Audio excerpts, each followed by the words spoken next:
What is going on, guys? Today I'm going to show you the curveball fastball combo, one of the most dominant combos in the mid to late innings.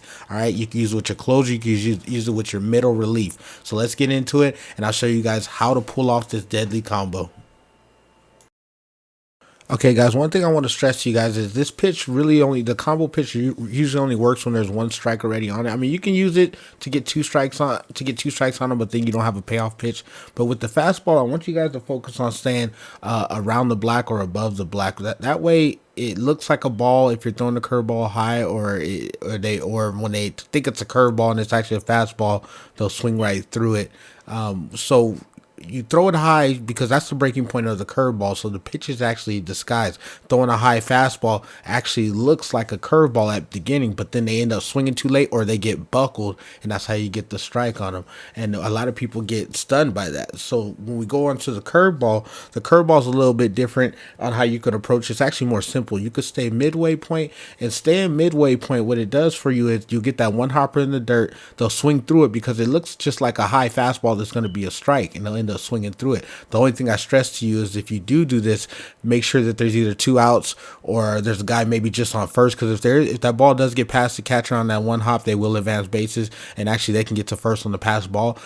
9 times out of 10 the catcher will get to it, but I just need to tell you guys that first. So if you're gonna strike them out with the curveball in the dirt, just make sure that you're ready to get that ball if it gets past them, or to throw it to first on the pass ball. The second part is you want to go high on the second part. It's only high and low, and this works on all curves, you guys. So it's either high, low, but this one you do high. What high does is it disguises the pitch as a high fastball and then drops over the plate. It's risky because if they catch it, if you don't throw it at the right height, they'll catch it and they'll know, and they'll sit on it or they'll foul it off. So it's more riskier. It's a high risk, low reward. I normally do the one in the dirt because it's safe, just in case if they do catch onto it, it'll just be in the dirt and it's a ball. So I just want to stress that to you guys. Okay, this combo I want to tell you guys is pretty good when, like I said, I recommend you using it with one strike already on you. That way it could be a 1-2 punch. Don't be afraid to throw curveball back to back, or fastball back to back, because in the later innings they are going to catch on that you're doing one the other. So just remember that when you get into the later innings. But I'm throwing this one low just to throw a safe pitch that I know he's probably not going to yank out there, and he actually went for it, because remember, it looks like a fastball straight out the gate. And like I said, if you got them on their toes, you're pretty much going to dominate the game. Even if you end up losing by 1 or 2, it's just off of you missing a pitch. It's not off of you just throwing it or just bad pitch selection. You have to disguise your pitches to look a certain way. You see right here, I threw 2 fastballs in a row. So he's thinking, geez, this guy threw 2 in a row. He's for sure going to throw 3. I'm down 0-2. I throw the curveball. Looks like a fastball, then drops down. He doesn't know what to do. It's in the dirt. Catcher gets it, throws it to first. You have to catch him off balance. And you have to sell yourself as a repetitive pitcher to the batter, so they think that they have you. In reality, they don't. That's why I say throw some pitches back to back, just later on in the innings. The first 2 innings, he's going to think he has you down packed. He's going to think he knows your rhythm.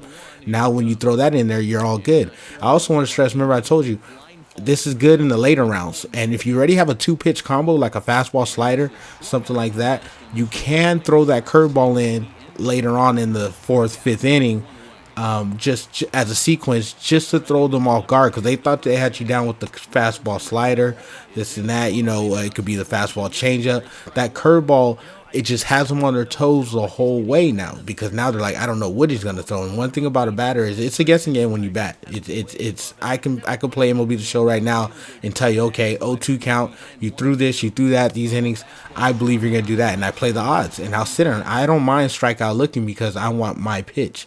And I benefited from that a lot, because I look for patterns. And that's what these guys are doing. They're looking for patterns. So you give them a pattern, and once they expect that pattern, that's when you throw them off with a whole totally new different pattern.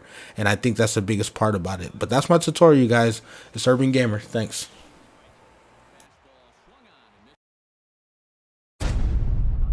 Einstein